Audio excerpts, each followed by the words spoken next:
aujourd'hui, c'est de parler d'un sujet qui vous occupe bien, je crois. C'est la gestion des écarts.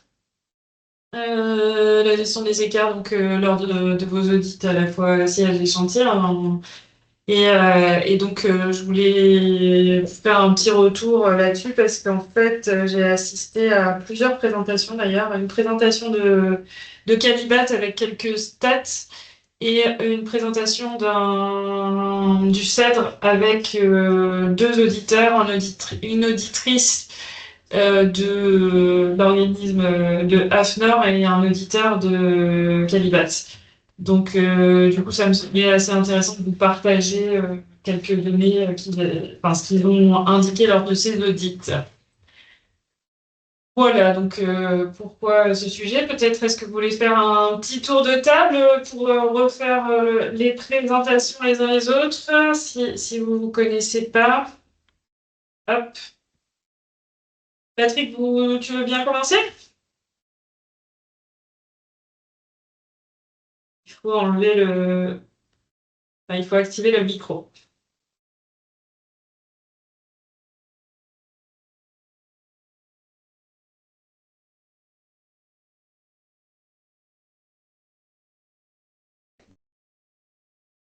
C'est bon là ou pas? Ouais, c'est bon. Euh, donc Patrick Talvin, entreprise Sarc, canalisateur. Nous intervenons sur de la dépose de canalisation en amiante ciment en eau usée ou en eau potable. Et je suis référent amiante pour toute l'entreprise.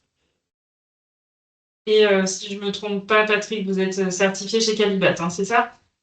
Oui, Ouais, ça marche. Laetitia? Donc, moi, c'est Laetitia Cornu, société Sodacène, je suis responsable QSE. Et pareil, pas pareil, vous, c'est AFNOR. C'est AFNOR. Et c'est toujours votre auditeur, c'est toujours le même ou il y a eu du changement? Non, là, c'est toujours le même actuellement. Ok, ça marche. C'est qui votre auditeur, si c'est pas indiscret, chez AFNOR? Alors, de nom, je ne sais plus, parce que je viens de commencer. D'accord. Je ne sais plus comment il s'appelle. J'ai un trou de Mais mémoire. il fait pas, il fait que le Nord, Baptiste. Je pense pas qu'il vienne Ouais. dans votre secteur. Non, mais bon, moi, on Ouais. en a un, il fait toute la France, alors bon, c'est pas Ouais, grave. ok. Bon, du coup, je vous laisse vous présenter, Baptiste. Alors, Baptiste Delaubert, entreprise qualitaire. On est sur Lyon, Rhône-Alpes. On fait du désamiantage et de la déconstruction. Et moi, du coup, je m'occupe de la partie désamiantage chez Qualitaire. On a 4 équipes. On fait beaucoup de milieux intérieurs, des hôpitaux, des écoles. Et voilà, beaucoup de zones sous confinement dynamique. Voilà.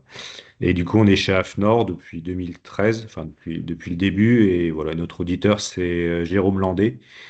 Et on va bientôt changer parce qu'on est en quinquennal, là, donc globalement, ça se passe bien. Voilà. Il est assez pointilleux pour le coup, il respecte vraiment bien tout. Il reste 8 heures pour les audits de chantier, il reste 1 jour et demi pour les audits de siège. Mais bon, ça va, c'est constructif. Voilà. Ok, C'est... ça marche. Mathieu? Oui, donc moi, Société Technique Process Amiante, je suis sur Reims. Nous sommes 9 en tout et on fait tout type de dépose, intérieur, extérieur, école, tout type de chantier, en industrie, en milieu intérieur, extérieur. Et je suis chez Calibat depuis longtemps, trop longtemps. Et mon auditeur, c'était Monsieur Carton, et là, en audit siège, ça a changé. Je vais avoir Monsieur Joran. D'accord, ok. Et C'est heureusement, les il mêmes. reste pas 8 heures sur mes chantiers et pas 1 jour et demi en audit siège, parce que sinon, je crois que je serais déjà décédé.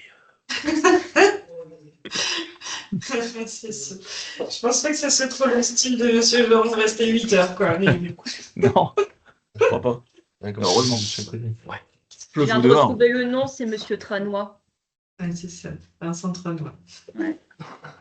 Il reste pas non plus 8 heures, Monsieur Tranois, je pense pas. Il reste une journée et demie quand même en audit siège. Ouais, mais ça, c'est parce qu'ils sont chez Hafner, effectivement, ça dépend de l'effectif. Et votre effectif chez Sodacen, ça nécessite un jour et demi. Mais, Ouais. ouais. Fanny? Donc, Fanny Delzuc, responsable technique pour la société STC de Colnay. Donc, on est basé à Amiens. Donc, on est une petite entité, on est moins de 10 en désamiantage et notre plus grosse activité, c'est le TP, voirie, terrassement. Et on est chez Calibat depuis le début. Ça marche. Liliane? Oui, Oui, pardon, excusez-moi. Wilfried, société de Colnay, donc je suis l'assistant famille une dizaine d'années. Ok. Alors, toujours la même chose, hein, le petit sommaire, donc avec un rappel du concept et des règles de fonctionnement, la présentation de la thématique, et puis un échange ouvert. Mais je pense qu'on aura un échange ouvert au fur et à mesure de ce que vous aurez probablement des choses à dire sur les audits. Nos activités, même chose, je pense que vous les connaissez, hein, donc la partie MO-MOE, le conseiller ADR, la partie assistance technique SS3, SS4, les formations, et puis nos outils digitaux, donc César que vous utilisez tous, et Valzan qui est notre nouvel outil pour l'analyse des dialogues. Alors, le concept de collégramme.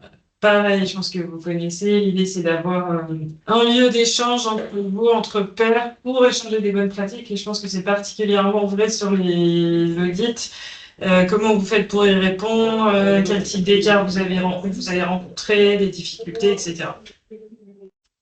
Je me permets de couper ton micro, Patrick, parce qu'on a un fond derrière qui n'est pas hyper agréable. J'y arrive. Est-ce que c'est possible, Patrick, de couper ton micro?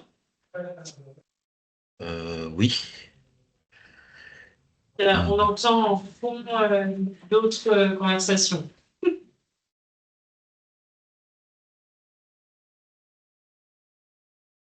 Ok, donc voilà pour le concept, les règles essentielles, même chose, je pense que vous les connaissez, hein, la confidentialité, la bienveillance, le parler vrai et l'engagement. Encore une fois, là, je pense que c'est important qu'on dise les choses telles que vous les avez, parce que sinon, ce ne sera pas intéressant. Donc, les différents écarts que vous avez rencontrés et les difficultés que vous avez pour y répondre. Ok, donc là, ce que je vous propose, c'est de vous présenter quelques chiffres et un rappel sur le fonctionnement des organismes certificateurs. Les chiffres, ça sera des chiffres que j'ai eus de Calibat. J'ai pas les mêmes chiffres pour Hafner, mais au moins, ça vous donnera une idée un peu du type d'écart qu'ils ont, de comment ça fonctionne la commission, même s'il y a quand même des petites différences. Après, on verra comprendre la logique de l'écart, comment on peut identifier les attentes réelles des auditeurs, parce que finalement, c'est ça qui fait que des fois, vous pouvez vous retrouver avec des écarts qui ne sont pas levés, et comment structurer une réponse efficace. Moi, évidemment, dans le monde idéal, transformer l'écart en levier d'amélioration, et pas le voir comme quelque chose de contraignant, même si je pense que c'est plus facile à écrire qu'à dire, qu'à faire en vrai. Ça vous va comme programme? Très bien. Et pour vous? On va juste fermer la porte peut-être.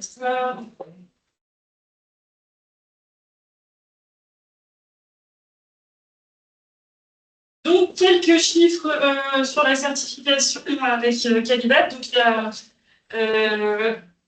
ça apparaît pas dans les camemberts, mais plus de 60% des entreprises qui sont certifiées chez Calibat. Les autres organismes certificateurs, il y a 28%, je crois, chez Hafner et le reste chez Global. Donc voilà. Donc là, on le sait, hein, mais c'est Calibat qui a le plus d'entreprises certifiées. La répartition, donc là, ce qu'on voit en tout petit, c'est la recevabilité, hein, donc il y a moins de 1% des entreprises qui sont à l'étape de recevabilité, ce qui est logique. La pré-certification, c'est 3%. La certification probatoire, c'est plus que 30%, mais j'ai plus le chiffre exact. Et 75%, enfin un petit peu moins de 75% en certification quinquennale. Donc vous êtes quand même une très grande majorité à être en certification quinquennale. Et je pense que cette répartition-là, elle doit être à peu près la même chez AFNOR. Il n'y a pas de raison que ça soit différent. Concrètement, vous le savez tous, ça change rien d'être en probatoire ou en quinquennale, hein, si ce n'est que vos dossiers de référence, on les étudie au bout de 3 ans ou au bout de 5 ans, quoi. Mais ça ne change pas votre manière de réaliser les audits. Donc, chez Calibat, il y a 33 auditeurs amiantes qui sont certifiés. Ils ont une formation à faire. La formation, elle est délivrée par l'AFNOR. Et ensuite, ils ont un process de recrutement pour en arriver à être des auditeurs chez Calibat. Depuis peu, ça fait pas très longtemps, mais Calibat organise des moments d'échange avec les auditeurs pour pouvoir se mettre d'accord sur la manière de traiter tel ou tel écart, pour faire des points de veille réglementaire, etc. Donc, ils ont des temps d'échange. Avant, ils n'en avaient pas. Donc, voilà. Il y a quand même une prise en compte de la nécessité d'harmoniser un peu leurs réponses. Ah oui, parce que quand il y en a un qui demande A et l'autre qui demande Z pour la même chose. Mais pour le coup, c'est pas encore efficace. À la FNOR, c'est complètement différent. En fait, vous avez un auditeur qui vous suit pendant une période, et après, on change d'auditeur, mais on peut avoir une remise en cause complète de ce qui a été fait avant avec un autre auditeur, quoi. Pour avoir un client qui a eu Monsieur Tranois pendant des années, et puis ils ont changé d'auditeur, ils sont passés à un autre auditeur, après ça était difficile à digérer le changement d'auditeur parce que le changement d'auditeur, ça a changé complètement. Il a pas remis en cause. Pas tout remis en cause, mais ouais, il a dit, enfin, il y avait beaucoup de choses qui n'avaient pas été évoquées avec le précédent auditeur et ça a changé. Donc voilà, c'est pas, je comprends que ce soit pas facile à gérer de savoir sur quel pied danser selon les différents auditeurs, quoi. En tout cas, c'est un point que Calibat essaye d'améliorer. Chez AFNOR, ils n'ont pas du tout de commission d'harmonisation comme ça, donc finalement, ils ne savent même pas quelles sont les décisions qui sont prises par la commission, donc ils ne savent pas si leurs écarts sont remis en cause par la commission, quoi. Donc voilà. La répartition des audits sièges et chantiers, elle est assez logique, hein, puisqu'il y a plus d'audits de chantier, vu qu'à partir de 10 salariés, on doit avoir 2 audits de chantier, et toujours un audit de siège, donc c'est normal qu'il y ait plus d'audits de chantier que d'audits de siège. Et quand même 28% d'audits infructueux, ça reste un chiffre important, puisque voilà, les audits infructueux, je pense que Stark les a vécus, ça peut amener à une déclassification si on n'arrive pas à faire suffisamment d'audits dans l'année, quoi. Ils ont eu 18 500 opérations déclarées, donc c'est quand même en augmentation. Pas de grand-chose, mais en petite augmentation sur le nombre d'opérations. La durée des phases de retrait. Donc en fait, il y a un petit peu moins d'un quart des phases de retrait, des opérations qui durent moins d'1 jour. Donc, enfin, qui durent une journée max, quoi. Donc du coup, c'est pas forcément facile d'organiser les audits dans ces circonstances-là. Et c'est la grosse différence, je trouve, avec l'AFNOR, puisque l'AFNOR, c'est vraiment l'auditeur qui suit l'entreprise et qui choisit quand est-ce qu'ils veulent faire leurs audits, quoi. Il y a pas, c'est pas l'organisme certificateur qui planifie. Ils ont quand même des objectifs. Enfin, je crois que l'AFNOR leur dit qu'il Ouais. faut le faire avant telle date. Oui, tout à fait, mais en fait, ils planifient comme ça les arrange et ils ont accès à des matamiantes pour voir vos déclarations. Alors que chez Calibat, c'est Calibat qui organise l'audit. D'accord. Donc, il dit à l'auditeur, tu vas à tel endroit, tu vas à tel endroit. Donc, voilà. C'est ce qui fait qu'il y a des changements d'auditeurs plus fréquents chez Calibat qu'à l'AFNOR. Ok. 34% des opérations de retrait qui durent entre 1 et 2 jours et 45 qui sont inférieures à 5 jours. Donc en fait, c'est quand même des périodes assez courtes hein, pour faire leur audit. Au niveau des niveaux d'empoussièrement, donc 59%, c'est pas exactement ça, c'est 58,4% des opérations qui sont en niveau 1. 41% qui sont en niveau 2 et 0,2% en niveau 3. Donc les chiffres ont plutôt tendance à... enfin la répartition elle a plutôt tendance à faire qu'il y ait de plus en plus de niveau 1. Est à mon sens pas hyper logique au vu de ce qu'on a comme stade dans la base scolaire, quoi. Le fonctionnement de la commission, donc ça, la répartition, enfin la présence des 3 comités, des 3 représentants, c'est pareil chez Calibat et chez AFNOR. Il faut qu'il y ait des utilisateurs. Donc les utilisateurs, c'est des maîtres d'ouvrage, maîtres d'œuvre, les bureaux d'études. Ensuite, donc là, on voit que chez Calibat, c'est le président, c'est un maître d'ouvrage et il représente 27% des membres.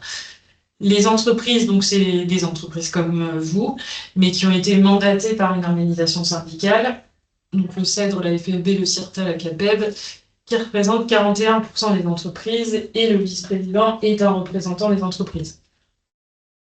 Olivier Nicole, donc c'est un des dirigeants de PC Démosthène, donc c'est un représentant des entreprises.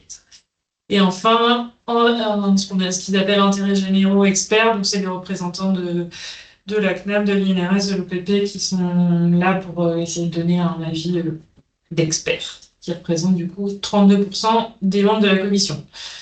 Donc voilà, la commission, elle est censée être un lieu équilibré où il y a des gens qui vont pouvoir justement harmoniser les décisions et ça arrive quand même assez régulièrement.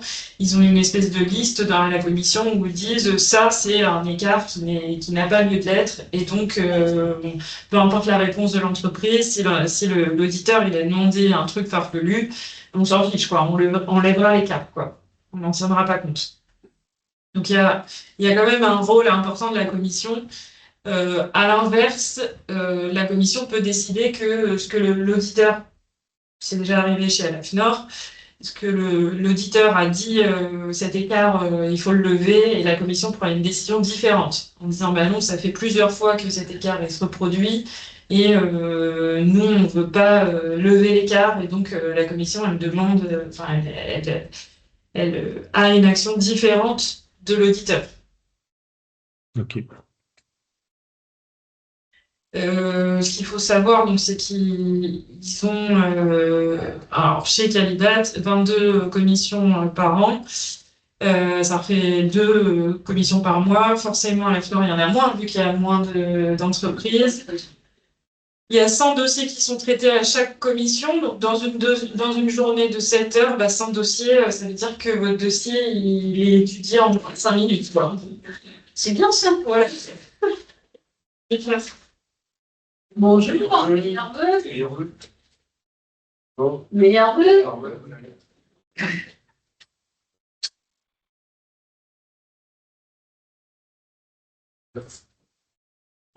vœu. Bonne année. Donc, j'étais en train d'expliquer le fonctionnement de la commission, mais je pense que c'est assez clair pour toi. On a donné quelques chiffres sur le nombre de commissions par an, donc 22 commissions par an, et à chaque commission, il y a 100 dossiers qui sont étudiés sur une journée. C'est des bénévoles. Il y a eu un changement. Avant, il y avait un rapporteur qui était membre de la commission qui devait regarder les dossiers. Et en fait,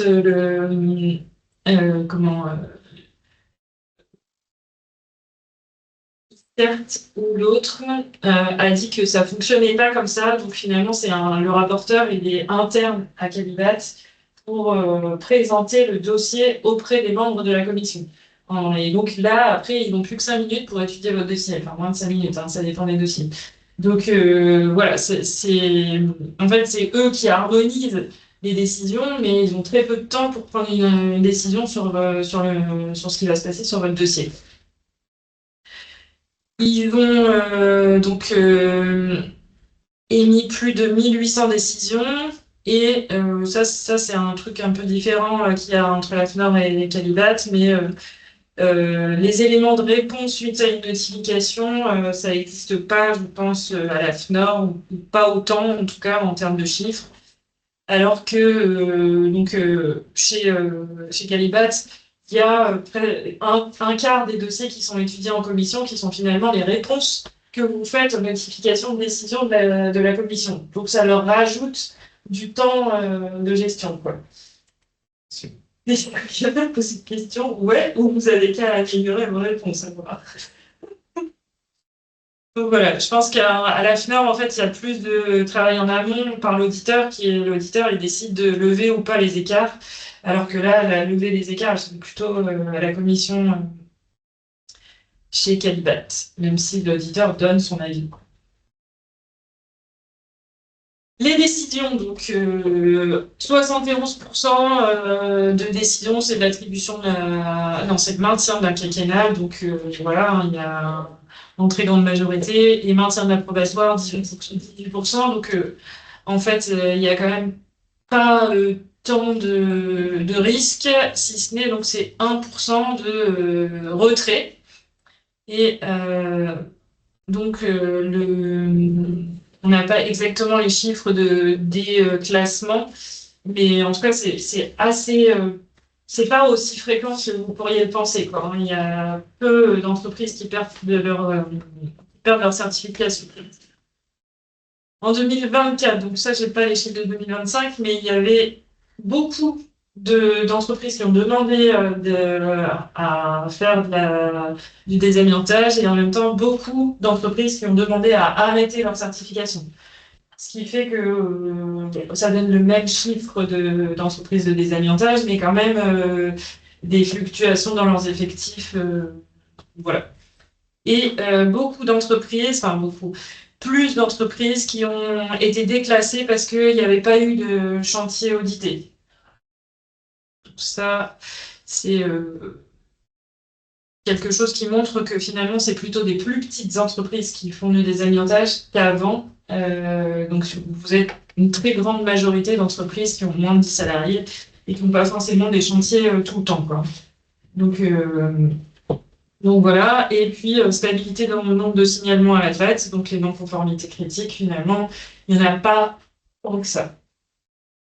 Et quand on voit augmentation significative des délais de certification, c'est arrêt tout court d'activité amiante ou c'est changement d'organisme certificateur? Non, c'est arrêt de. Enfin, en tout cas, c'est demande, c'est plutôt soit liquidation du judiciaire, soit arrêt d'activité de l'amiante déclarée à Calibat. Ils n'ont pas donné leurs chiffres sur le nombre d'entreprises qui demandent à changer de. Mais je pense que c'est peu fréquent, quoi, hein. Vous avez le droit, effectivement, de dire je demande à changer d'organisme certificateur. Dans la norme, c'est possible de basculer, de changer d'organisme certificateur, si vous le voulez, en cours d'année, sans qu'il y ait réévaluation complète de votre dossier, hein. Ils vont juste reprendre l'historique et voir s'il y a besoin, effectivement, de réévaluer, si vous êtes en désaccord avec l'organisme certificateur et qu'il y a des raisons. Voilà, ça pourrait amener à des choses, mais en soi, vous avez le droit de changer d'organisme certificateur en cours de route, quoi. Et il y a encore des entreprises qui ont 2 certifs. Ouais, mais pas beaucoup. Moi, je vois parmi mes clients, j'en ai, mais pas beaucoup. Ça coûte cher, c'est compliqué à maintenir pour finalement pas forcément un grand intérêt, puisqu'ils communiquent entre eux, quoi.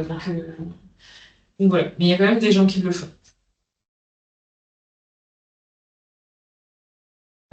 Pourquoi la réponse à l'écart elle est hyper importante? Forcément, parce que ça va avoir un impact direct sur le maintien de votre certification, même si dans les faits, il n'y a pas tant de problèmes de retrait de certification, hein. C'est plutôt des déclassements. Mais si je prends un exemple récent qu'il y a eu dans la région, une entreprise qui a vraiment perdu sa certification, c'est parce qu'ils n'avaient pas déclaré leur chantier sur des maths amiantes. Comment ils peuvent ne pas déclarer? Parce que c'est systématiquement dans les matériaux. Et Faut pas- ben, faut ça pas veut de dire qu'ils ont retrait. fait des chantiers de retrait sans Plan de retrait. sans plan de retrait.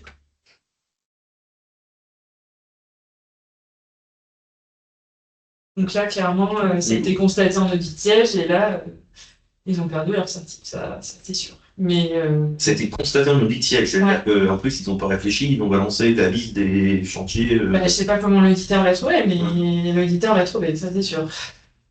À mon Donc, avis, il y avait c'est quand plus même- par rapport aux dates, non? Où ils ont dit qu'ils intervenaient de telle date Non, à telle non, date, non. puis en fait. C'était pas déclaré. D'accord. Donc, ce que je veux dire, c'est que c'est des choses assez graves, hein, pour en arriver à un retrait de certif. Comme on vient de le dire, c'est quand même un peu compliqué de pas déclarer ses chantiers, quoi. Mm. Donc voilà, éviter la non-levée des écarts, ça c'est pour accompagner quelques entreprises à la FNOR, la non-levée des écarts, finalement, ça vous bloque dans certains cas.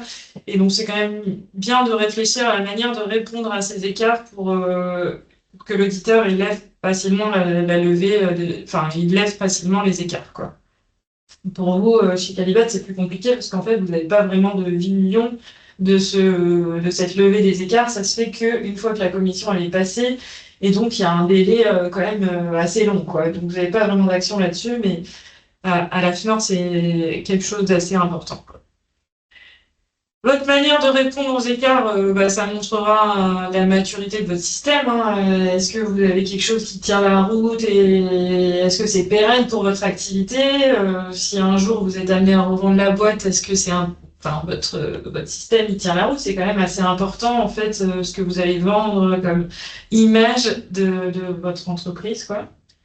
Et puis c'est aussi un moyen de préparer les écarts à l'avenir. Je me demande si je vais pas oublier d'intégrer Maxime, donc je vais le faire.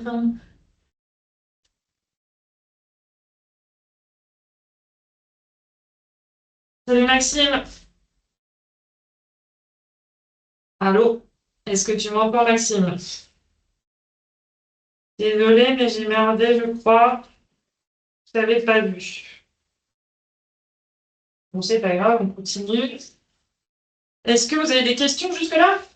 Non? Non. Hop, je reprends mon truc.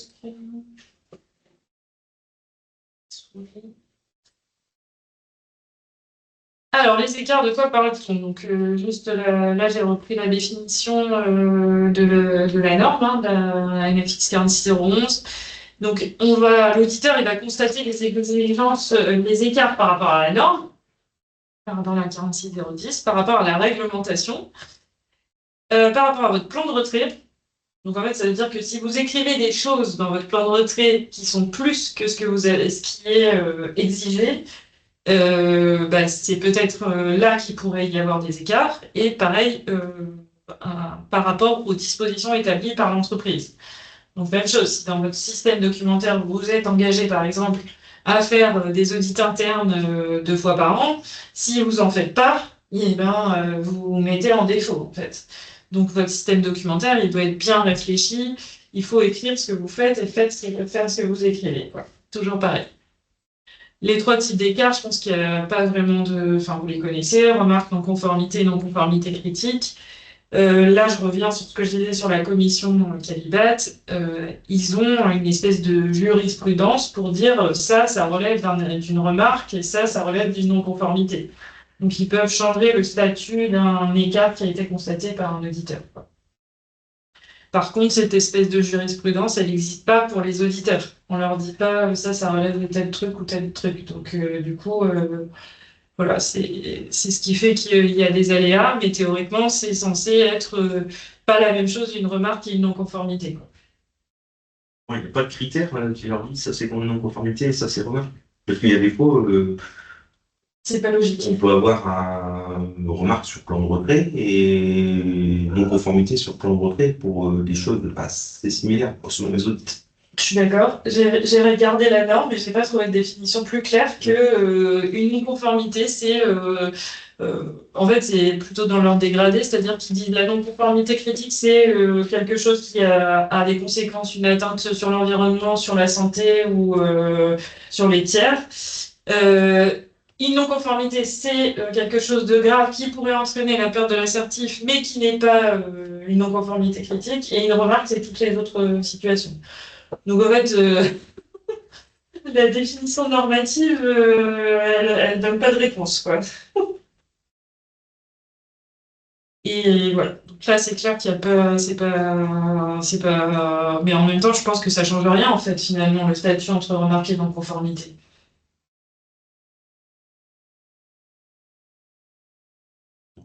Dans les faits, ça va pas être très grave.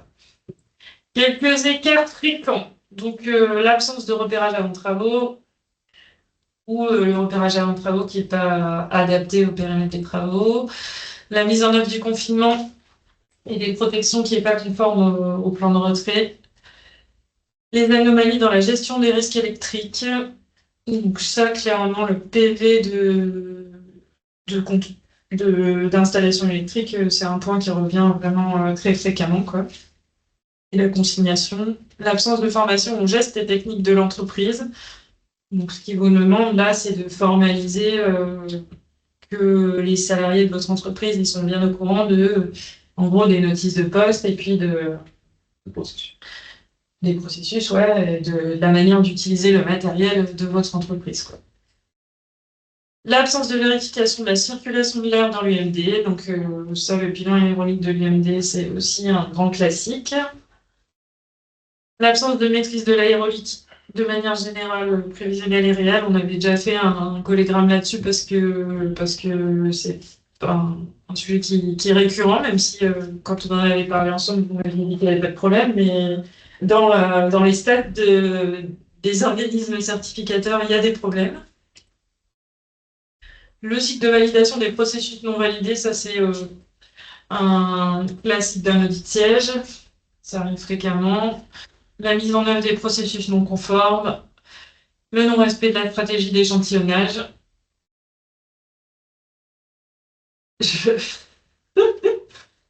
Donc là, en fait, ce qu'on vous demande, c'est, enfin, à mon avis, une manière de faire, c'est plutôt de critiquer votre stratégie d'échantillonnage plutôt que de la recevoir telle qu'elle, de dire à votre organisme préleveur, il y a beaucoup d'analyses qui sont aujourd'hui pas forcément à intégrer dans la stratégie, donc faut pas forcément les faire, quoi. Les mesures environnementales pendant le chantier, par exemple. Calcul de la VLEP erroné,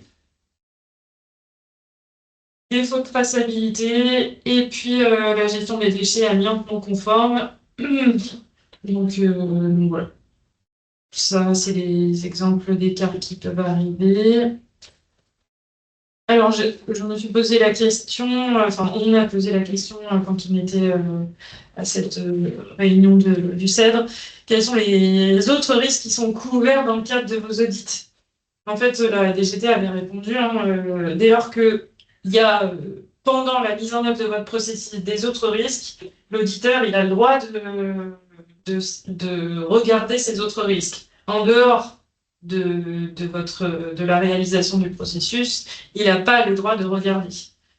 Donc, si votre processus il nécessite la mise en œuvre d'un équipement contre le risque de chute de hauteur, alors c'est dans le périmètre de l'assertif et il va vérifier que votre échafaudage est monté de manière conforme. Ça va?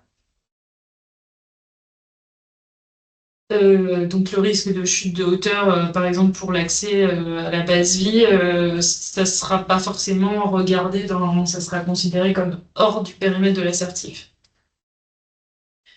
Pour la question du bruit, donc si c'est à l'intérieur de la zone pendant qu'on est en train d'utiliser le purinaire, même chose, ça sera dans le périmètre assertif. Si c'est en dehors de la mise en œuvre de votre processus, ça ne sera pas possible de l'éviter. Ça veut dire que vous pouvez aussi contester en fait, et dire pendant l'audit que ça relève pas de la mise en œuvre du processus, quoi. Ça va? Est-ce que ça vous est déjà arrivé de rencontrer des situations où vous avez été audité sur ce que vous considériez pas être un risque, un rapport? Non? Pas de souci. Ok. Alors, des non-conformités, donc des écarts qui conduisent à des non-conformités critiques.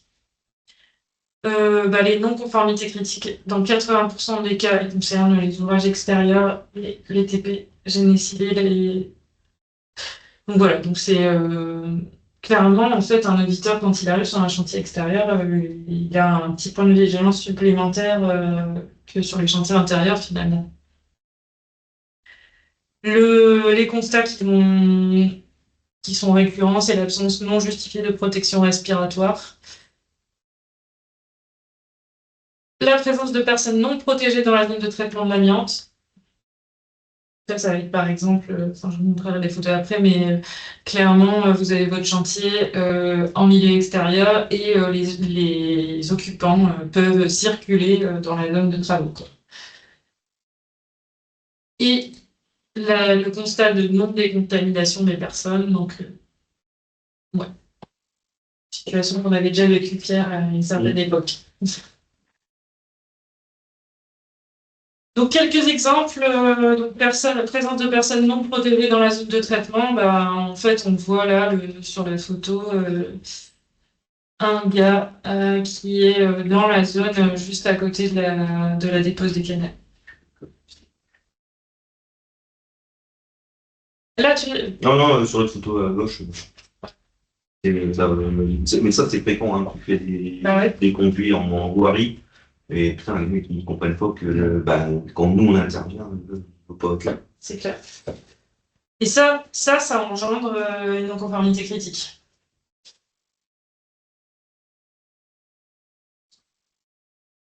Présence de personnes donc, qui sortent de la zone de traitement de l'amiante après réalisation de travaux de retrait et donc qui sont équipés de pays et mis en dehors de la zone balisée. Donc là, on voit sur la photo le gars dans le télescope et puis les deux autres qui sont... pareil, ça, je pense que c'est une situation qui doit arriver fréquemment et donc qui entraîne une non-conformité critique. Et ça m'arrive vraiment souvent de récupérer des clients qui ont ce type d'écart. Présence de déchets de matériaux et d'équipements contaminés à l'amiante qui sont conditionnés dans des emballages non étanches en dehors de la zone de travail. Ça arrive moins fréquemment, ça. Et pareil, à un moment, il y avait quand même souvent des déchets dans les UMD qui n'étaient pas conditionnés à la fin. Ça arrive. Enfin, en tout cas, moi, j'en vois beaucoup moins passer. Je vois plus souvent les deux cas d'avant que ça, quoi. Ou d'enlever les filtres. Ouais. Donc voilà quelques exemples illustrés. Présence de brisures, de déchets de brisures, de plaques en amiante ciment non intègres, non conditionnés en dehors de l'usine de travail. Ça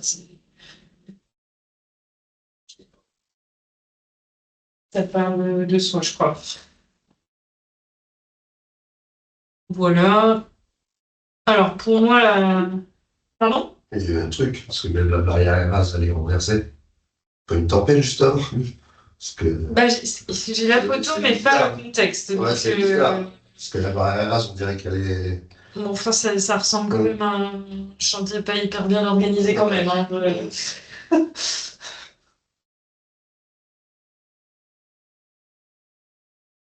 La première étape pour répondre à un audit, et ça, je pense que c'est quelque chose qui est important de faire pendant l'audit, c'est vraiment de bien comprendre l'écart. Et ce que disent les auditeurs, c'est que finalement, vous avez le droit de poser des questions à ce moment-là, d'être sûr d'avoir bien compris qu'est-ce qu'ils vont vous dire dans cet écart, et vous avez le droit aussi de les appeler après pour être sûr que vous allez bien répondre correctement. évidemment identifier la référence réglementaire, parce que bah, s'il dit un truc qui n'est pas dans les textes, Comment on fait s'il met un écart se référant à un texte qui ne parle pas du tout du truc? bah, après, tu réponds, en fait, dans ta réponse, tu indiques que tu vois pas de quoi il s'agit, quoi.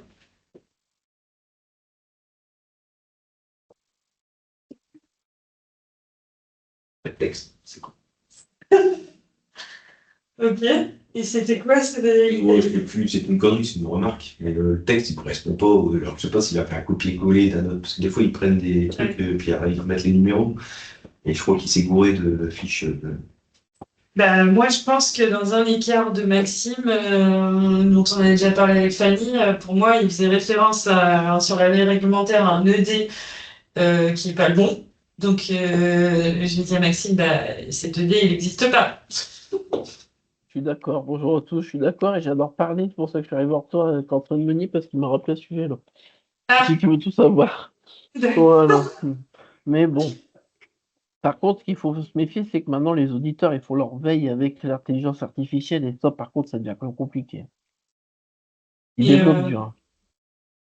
moi, j'ai essayé aussi, hein, mais ChatGPT, c'est pas du tout un bon outil pour faire de la veille, hein. Ça génère du contenu. Donc, ce qui est écrit dedans, enfin, c'est pas possible, quoi. Donc, mais j'en avais parlé avec lui, avec Antoine, sur la référence de l'ED. Enfin, bref.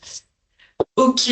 Donc, vraiment, cette étape-là, pour moi, c'est important de bien la renforcer et de ne pas hésiter à la rappeler, quoi.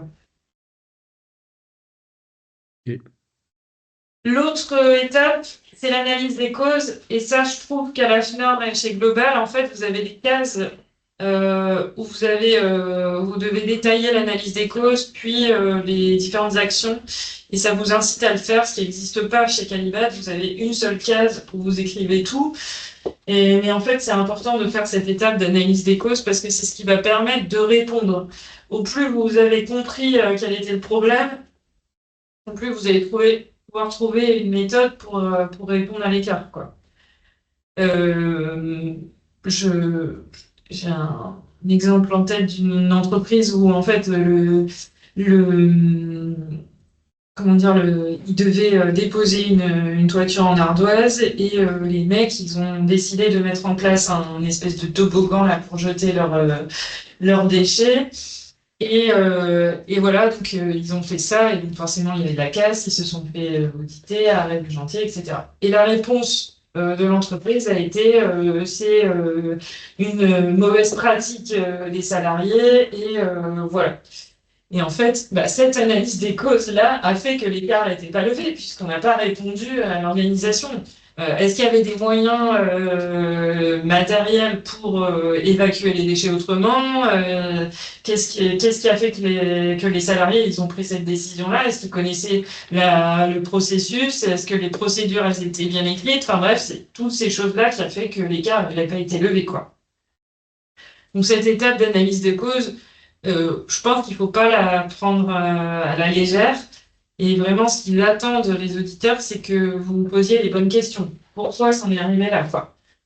Parce que ça va vous amener à la bonne réponse. C'est pas simplement je licencie le mec. Ça marche pas comme réponse parce que c'est pas ça qu'on demande, quoi. Définir les actions. Donc là, on en est à détailler donc les actions curatives, correctives, préventives. Je trouve que ça, c'est pas toujours facile de savoir la différence entre les différents types d'actions. L'action curative, c'est celle que je fais tout de suite.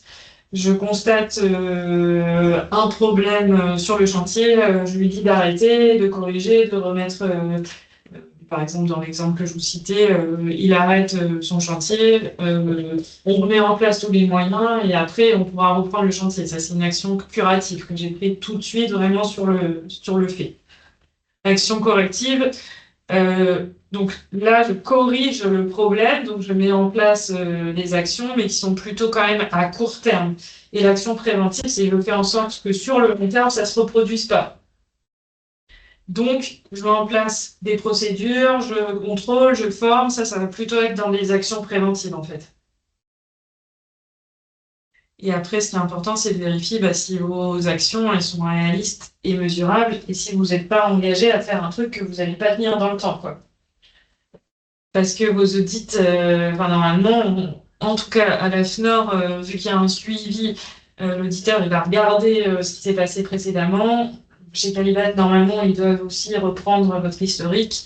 C'est pas toujours le cas, mais voilà. Ce que vous écrivez, finalement, vos réponses, elles sont importantes pour la suite, quoi.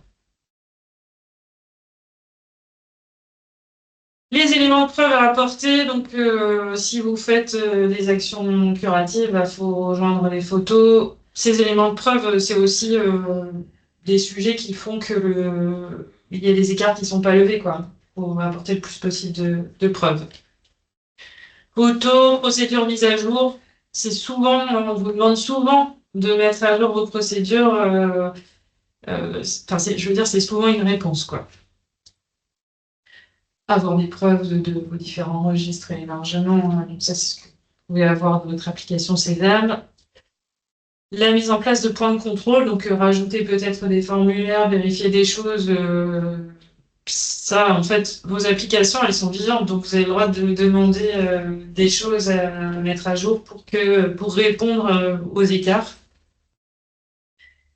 Et puis, réfléchir à votre planning de déploiement si vous ne pouvez pas le faire tout de suite. Par exemple, les formations, si vous avez besoin de refaire, je sais pas, une formation SST dans un mois, vous joignez la convention qui explique que vous allez... quand est-ce que c'est prévu, quoi.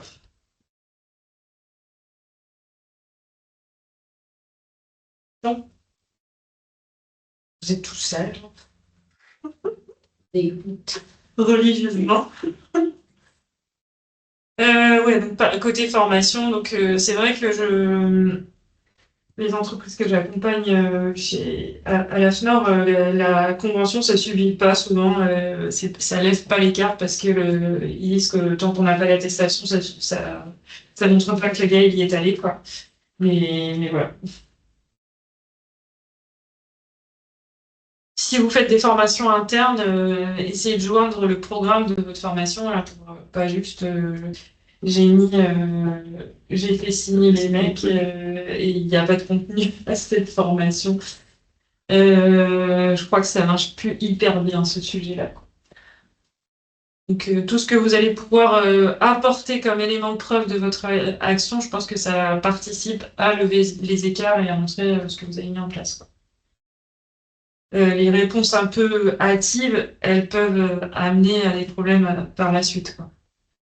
Je pense que c'est quand même important de bien travailler vos réponses, même si souvent vous faites ça parce que vous n'avez pas beaucoup de temps ou que c'est casse-pied.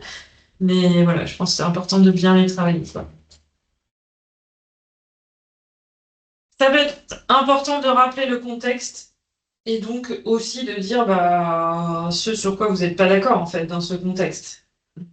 Dans le cas que tu citais, Pierre, tu peux dire que cette référence réglementaire, elle renvoie à un texte qui n'est pas le bon, quoi.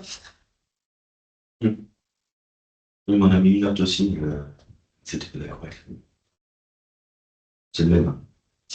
D'accord. Et on s'est accroché et ils ont mis un échafaudage, mais un terrain de foot. Honnêtement, on peut jouer au foot, on pouvait faire un 6 contre 6 dans l'échafaudage au haut du clocher. On a déjà parlé, je crois que c'était. Deux rouleaux de polyane plus tard par niveau, il nous dit qu'il n'y en a pas assez, il faut les remonter là-bas à 10 bornes. Complètement fait, quoi. Tu peux aller à gauche, on prend la photo, on tire à droite, on prend la photo. Non, mais en plus, le chantier était terminé, voilà, quoi. Donc, elle a déroulé un bout de polyane et puis c'est tout, quoi. Mais, parce que, franchement, le chien, on fait une ronde à deux, on sait le tour. Et on a fait au moins 2 niveaux de polyane autour.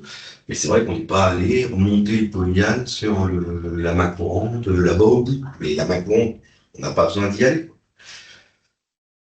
Car en plus, c'était protégé jusqu'au système parlant pour la descente de déchets. Donc, tout était. Bon, le bout de bois à 10 bornes, c'est bon, quoi. On va le protéger, quoi. Et ça, le problème, c'est que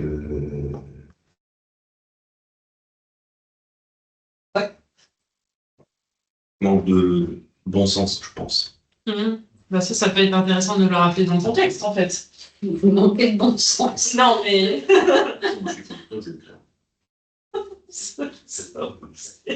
Et des fois, on a envie de faire des choses, Ah mais... ouais, non. C'est comme il dit le même. Me dit vous me montrez la prise de connaissance de l'ensemble de vos processus. De mes processus. On a un processus des beaux ardoises sur le chantier. Et il me dit bah non, je veux voir l'ensemble de vos processus, la prise de connaissance de l'ensemble de vos processus, machin. Mais je dis, vous êtes pas en initial, vous êtes en unité chantier. Bah ouais, c'est clair. Et je dis, bah la prochaine fois, vous bougez le cul, on est en initial, et puis machin, que. Et qui m'a dit, arrête, comme toi, c'est pas merci. Il y a plein d'équipes qui va me calmer quand même, c'est quand même pas mal. Et je lui dis, vous êtes cinglés. Je viens pas avec mon mode opératoire général sous le bras. Oui, pour le coup, ça n'a pas de rapport avec le chantier. Et puis, on s'en fout, des postes de dalle sur un chantier, t'es un clocher d'église. Enfin, il y a un moment, faut arrêter, quoi. Et alors, qu'est-ce qu'il t'a dit? Il m'a dit, je comprends pas. Bah, je dis, c'est pas sur votre listing. Je dis, vous êtes bourré d'anglais.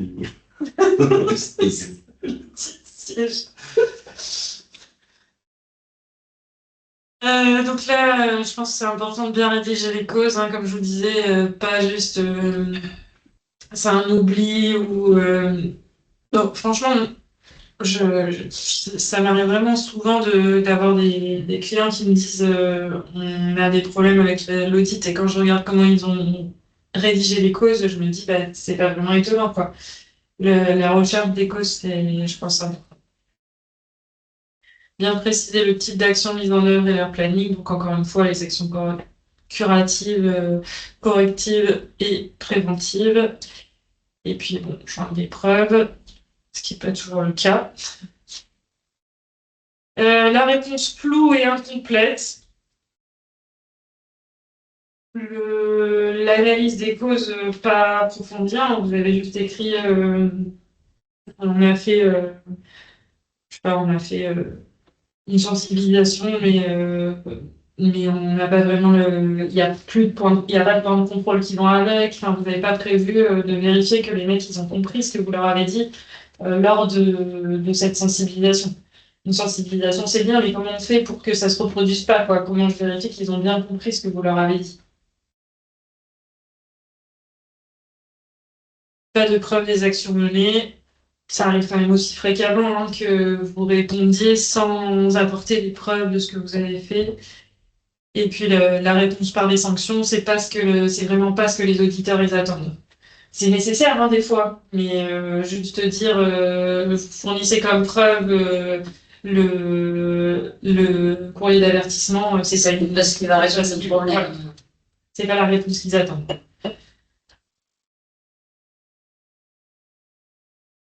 Et puis aussi des promesses irréalistes. Hein, ça arrive aussi quand même que vous écriviez des choses qui vous engagent et qui ne sont pas réalistes du tout. Quoi.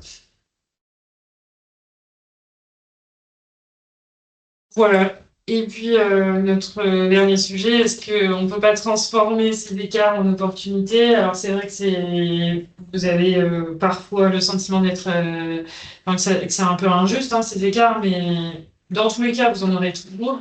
Il ne faut pas viser la perfection parce que c'est pas possible. Vous aurez toujours des écarts. Et si ils sortent d'un audit sans écart, ils ont un appel de l'organisme certificateur pour leur demander pourquoi il n'y a pas d'écart. Donc forcément, ils vont vous trouver des écarts. Mais quand on en est à se dire il manque dans la veille réglementaire la nomination de la présidente de la commission CEDAIA, c'est que c'est pas très grave. Quoi. Le fait quoi? C'est Fanny qui me parlait de... C'est cool, oui. La nomination de la présidente... De la FIVA, c'est pas moi. De la FIVA aussi, ouais. Ouais, je l'ai eu, ça. Tu veux que je te dise ce que j'ai eu? Tu vas rigoler, Pierre. J'ai eu... Attends, je vais te le dire. J'en ai eu des bonnes, hein. J'ai eu la nomination de la directrice de la FIVA, l'arrêté de nomination au Conseil national d'Endeavor, et ça sur les déchets dangereux maritimes qui proviennent de Chine. Décret 2025-1094. Ouais, je l'ai eu dans ma veille réglementaire. Ça. Donc la veille réglementaire n'est pas à jour parce qu'il manquait ça. C'est pas grave. Ouais, c'est pas grave, mais bon, ça me revient comme une grande remarque, quoi. Faut mieux prendre ça qu'autre chose, quoi. Ouais, je suis Bah d'accord oui, avec toi. c'est clair. Ça, je suis d'accord avec toi. Quand on en arrive à ça, c'est que en fait, il faut prendre du recul. Ouais, le mec, il t'a dit ça, mais bah, c'est effectivement parce qu'il devait trouver quelque chose. Mais au final, Max, c'est sur le site de l'INRS? De Dans quoi la veille réglementaire? Sur le site où il récapitule tout, là? C'est sur le site ou pas? Non, ça, j'ai pas vu ça sur T'as le pas site, non. vérifié? Vérifie. Non, j'ai pas percuté à vérifier. Parce C'est que si que ça n'y est pas, c'est parce que t'as l'auditeur, il fait sa veille réglementaire avec ChatGPT, l'IA. Ouais, mais je veux bien, mais nous, on n'a pas la vitesse de l'IA, puis l'IA, bon, moi, j'en pense pas que du bien. Voilà. bah, Voilà, en fait, voilà. ChatGPT, c'est un générateur de contenu. Donc, il génère des choses qu'on a envie de lire. Donc, c'est pas forcément fiable du tout, quoi. Ce qui est écrit, donc, pour faire la veille, en tout cas, moi, je trouve pas que ce soit. Alors, j'ai essayé, hein, mais pour moi, c'est pas un indicateur.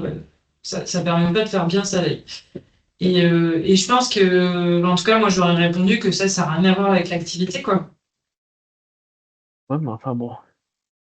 Il a fallu répondre quelque chose, tu vois. Bah ouais, mais tu peux dire que toi, tu fais ta veille et que tu sélectionnes dans ta liste de textes que les textes qui ont un rapport avec ton activité. Ouais, c'est vrai que j'aurais pu répondre ça. C'est vrai que j'ai pas répondu ça. Et j'aurais pu lui répondre.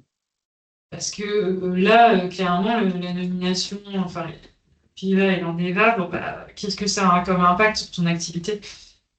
Regarde, mais ça touche à l'amiante. Voilà. Moi, c'est ce que j'ai dit aussi, hein. Je vois pas bien ce qui va m'impacter. Ça touche à l'amiante, monsieur Conan m'a répondu. Mhm. Bon, bah, ok. Sur le fond, il n'y a pas tort. Qu'est-ce que tu veux dire à ça? Ouais.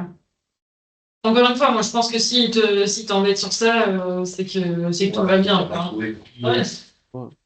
S'il trouve ça comme écart, prenons du recul. En tout cas, bah, clairement, je pense que la certification, elle a quand même comme but de vous mettre dans un cadre d'amélioration continue, de renforcer votre système et de voir comment est-ce que vous pouvez faire évoluer vos équipes, hein, je pense qu'il ne faut pas le voir comme un outil, que comme un outil de sanction, mais comme un moyen de renforcer la manière dont les choses sont gérées pour éviter les problèmes graves, quoi. Parce que ça peut quand même arriver. Pour moi, la préparation de vos audits, c'est aussi important de préparer vos équipes. Et les encadrants de chantier, des fois, ils peuvent paniquer un petit peu lors des audits. Et donc, ça me semble être quelque chose qui se prépare, un audit, de pouvoir leur dire comment ça se passe, qu'est-ce qu'ils ont le droit de dire et pas à dire, les mettre en situation pour qu'ils se sentent à l'aise lors de ces différents audits et que ça se passe de manière un peu plus sereine, quoi. Voilà. C'est un peu des vœux pieux, hein, mais je pense que c'est quand même important de se dire que votre écart, il est là pour vous faire progresser, quoi. Ouais, excuse-moi, pour rebondir sur les audits, nous, on a eu, pas ce dernier, mais celui d'avant, l'auditeur est arrivé, donc il y avait le chef de chantier qui était encadrant de chantier. Bon, un petit peu de panique parce que c'est la première fois que ça lui arrivait. Donc, il a Ok. essayé de joindre son conducteur, son ETA, Ouais. et devant l'auditeur. Et l'auditeur lui a plus ou moins interdit en disant Ouais. non, non, je suis. Donc, il a prétexté autre chose. Il a réussi à le joindre, mais j'ai trouvé que c'était un peu. Est-ce qu'il était dans son droit ou pas? En fait, il peut pas interdire, mais c'est vrai que l'audit chantier, il est destiné plutôt Aux à encadrants. l'encadrement de chantier, quoi. Parce Oui, qu'il mais s'agit de voir si l'encadrement de chantier, il a bien compris les procédures générales de l'entreprise et qu'il les applique. non, mais Donc, oui, oui, oui, mais comme si tu veux, c'était un petit peu le début ah ouais, tout à fait. avec ton logiciel. Donc, moi, j'avais commencé à leur montrer, mais j'avais pas réussi à faire le tour de tout le monde. Donc, bon, bah, maintenant, il est prêt, hein, il n'y a aucun souci, il les attend, hein, je plaisante, mais il les reverra pas maintenant, peut-être, mais j'avais Non, trouvé ça un petit mais peu, euh, Bah, Bah, sur le coup, ça a accentué le stress de bien sûr. Mais encadrant parce qu'il la dit prochaine fois, il faut qu'il fasse par texto discrètement. Ouais. Non, ah mais non, en mais il est vrai, pas en con, vrai, hein. il n'a Il a pas le dit, droit mais d'interdire. il lui a quand même répondu, je peux aller pisser. Et l'autre lui a dit, bah bien sûr. Et effectivement, en allant pisser, il a appelé son ETA qui est arrivé 1 heure 1 quart après, mais voilà. Sur le coup, alors en plus, bah, tous les gars étaient à moitié en stress aussi. C'est pour ça Que que nous, je on dis a, qu'il faut nous, les préparer, les audits. on a à peu près une dizaine d'équipes qui tournent sur les 4 secteurs géographiques. Ayant deux visites inopinées, j'en ai encore presque la moitié qui n'a jamais eu un audit, quoi. Ouais, c'est clair. Mais même ceux qui ont déjà eu des audits, hein, ils aiment bien, ils aiment pas rester seuls en fait. Parce que souvent l'audit dévie un petit peu du chantier et part Oui, plus bah, en administratif, sur des choses oui, qu'ils voilà. maîtrisent pas forcément et ils sont pas à l'aise là-dessus du tout. Par contre, On fait la trésor. ce qui est souvent embêtant dans les audits, c'est que on a l'impression que, bah, au moins avec Calibat, ils n'ont pas lu nos écarts, la réponse à nos derniers écarts. Mais- Ouais. Ouais. Bah, c'est ce que je disais, qu'effectivement, la grosse différence entre la FNOR et Calibat, c'est qu'il n'y a pas vraiment de suivi, quoi. Parce que, en plus, hein, c'est particulièrement vrai dans ton activité, Patrick, c'est que comme vos chantiers, ils sont ultra courts et tout, Hmm. bah, en Ah, fait, si, à un il y a- moment, jusqu'à il y a 2 ans, on en avait un qui nous sauvait bien. On avait D'accord. toujours quasiment le même. L'ayatollah de l'amiante, là, Monsieur Gaulle. Ouais. Et bah, il a tellement fait chier les gens, maintenant, il se vend comme conseil, mais bon. Ah, lui, il nous avait bien suivis, hein. Oh putain. Ouais. Mhm. Michel. C'est bon, ça. Bah ouais, ils sont Bon, voilà, c'était dans, tout. dans l'Ouest. L'Ouest. Ouais. Ok. Est-ce que vous avez d'autres questions? On rappelle. Hmm, Laisse retourner. là, moi, non. Mathieu, vous avez des questions? Non, c'était clair. Ça me rassure un peu quand je vois les différentes petites levées d'écart, les exemples que vous avez donnés. Parce que des fois, j'ai tendance à douter un peu de nos. C'est un peu comme le permis de conduire, on a l'impression qu'on perd un peu les choses.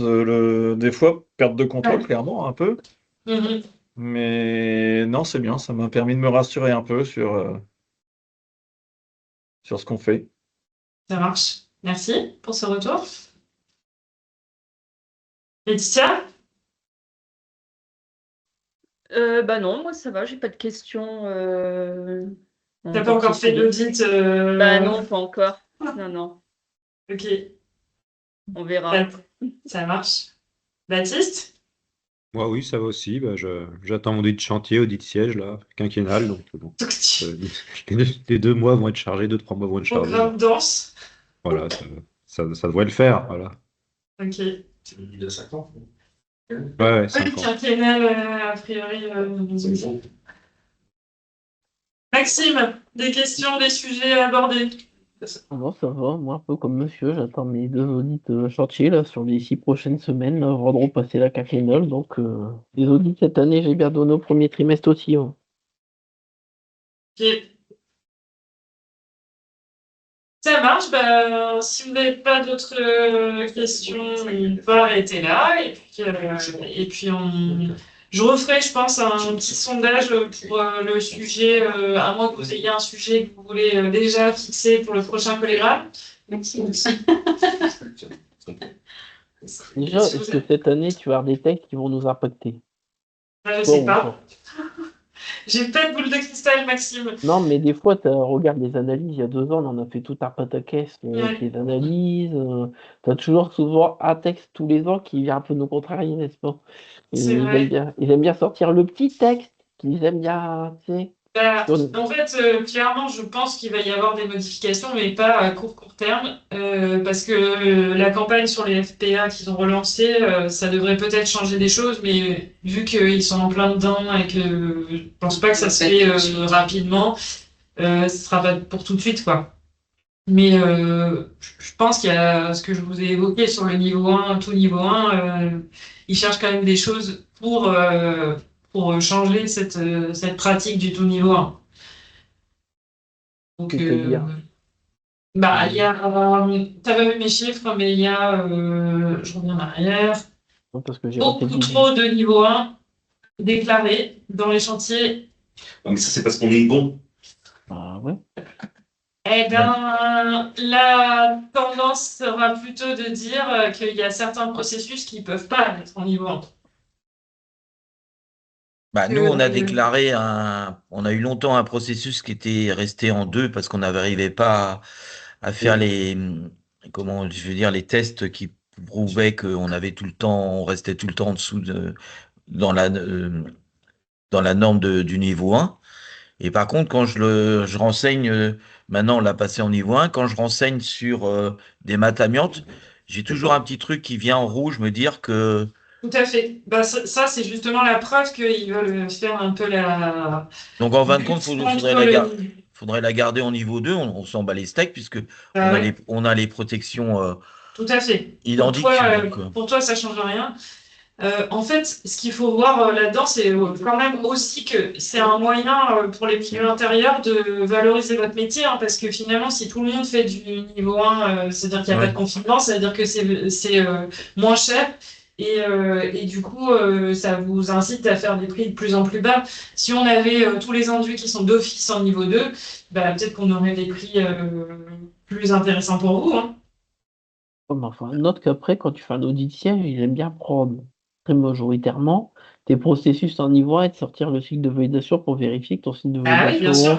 Ouais, donc aujourd'hui, c'est déjà un point qui est monitoré, enfin du moins chez Calibot, qui est monitoré. Chaque fois en audit siège, tu as toujours le droit. Sauf qu'aujourd'hui, réglementairement et normativement, il n'y a rien qui t'empêche C'est difficile de juger ce changement de niveau, en fait. Mais clairement, hein, il y a donc 59% des processus qui sont déclarés en niveau 1. Donc, après, ils vont partir sur ils l'ont l'outil, c'est-à-dire que à partir du moment où tu feras de la facturation, pulvérisation, facturation, ça sera du niveau 2 par défaut, et puis c'est tout. Quoi. Ou ils mettront un petit truc en disant, dès que ça sera de la facturation, pulvérisation, surfaçage, etc., colle, enduit, ils vont dire, considérant le risque machin, de là, on va faire du 1+, quoi. Voilà, c'est ça. C'est effectivement en tout cas, moi, je pense que, pour moi, la prochaine évolution, c'est ça. Ou alors abaisser le niveau 1. Pas le mettre à 100 fils, mais l'abaisser. 23h59.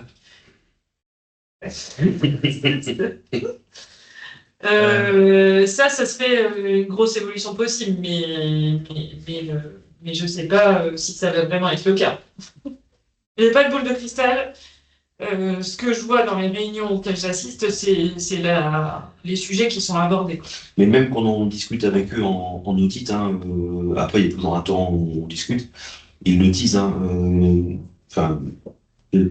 entre les 3 derniers GIE différents, ils l'ont dit, c'est dès que de bien insister en fait même dans la rédaction de comment nous on rédige un processus et comment on classe, etc.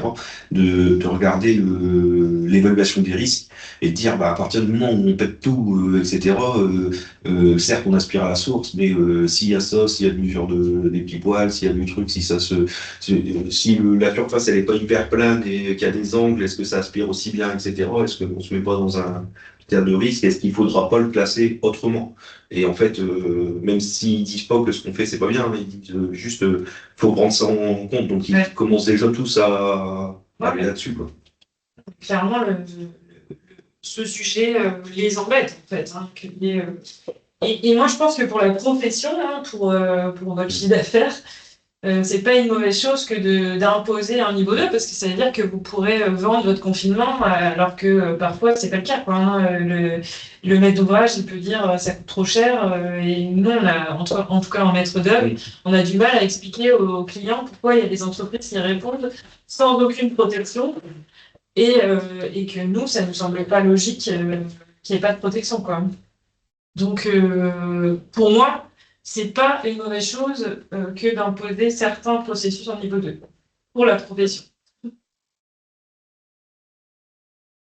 Je vais vous laisser. Ouais. Puis à la semaine prochaine pour nous, je pense. Bah ouais, tout à fait. À bientôt. Merci Bon après-midi. beaucoup. Merci. Au revoir. Merci. Au revoir. Allez, bonne journée. Merci pour tout, à très vite. Ouais. Merci, Oui. à bientôt, au revoir. Au revoir. Et merci beaucoup. De rien. Avec Bonne plaisir. journée. Je récupère.